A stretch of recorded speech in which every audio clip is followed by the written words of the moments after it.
শতবর্ষের গোশালায় অতি বিরল ঘটনা ঘটল। বৃহস্পতিবার ভোর রাতে যমজ বাছুরের জন্ম হয়েছে গোশালায়। এই প্রথম একই সাথে দুটি বাছুরের জন্ম দিয়েছে গোশালার একটি গরু। যমজ বাছুরের জন্ম দেওয়ার খবর ছড়িয়ে পড়তেই শাবক দুটি সহ গরুটিকে দেখতে আসেন এলাকার মানুষ। অতি বিরল এই ঘটনার রীতিমতো উৎসবের আমেজ তৈরি হয়েছে গোশালায়। গোশালা মন্দির কমিটির কর্মকর্তা শঙ্কর মালাকার বলেন, 111 বছরের গোশালায় এই প্রথম একই সঙ্গে দুটি বাছুরের জন্ম হলো। বাছুর দুটিকে দেখার জন্য বৃহস্পতিবার সকাল থেকেই অসংখ্য মানুষের ভিড় দেখা যাচ্ছে। মায়ের পাশেই সবসময় নেচে বেড়াচ্ছে বাছুর দুটি। সব মিলিয়ে এক আনন্দের পরিবেশ তৈরি হয়েছে গোশালা পরিবারে।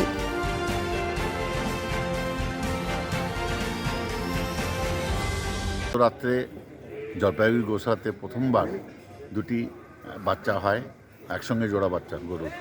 এটা আমরা আজ পর্যন্ত 111 বছরের ইতিহাসে দেখিনি। যেটা মানুষের তো হয়ে থাকে, কিন্তু গরু যে দুটি বাচ্চা একসঙ্গে হয় এটা প্রথমবার যত করি। দুটো কি বাচ্চা? দুটি ছেলে বাচ্চা। তার আগে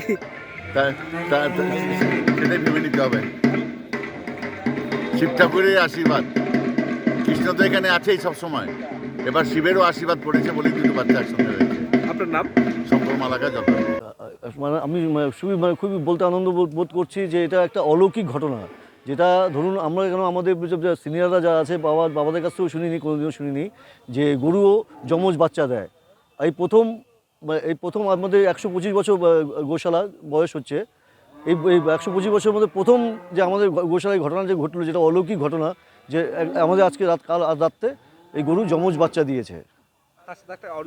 তাছাড়া আজকে আমাদের এমনি আজকে এই উপলক্ষে আমরা খুশি মহলে জন্য আমরা আজকে গোদান যে আছে আমাদের সমাজের থেকে এসে একটি গোশালায় গোদান করা বাচ্চু সমেত গোদান দিচ্ছে।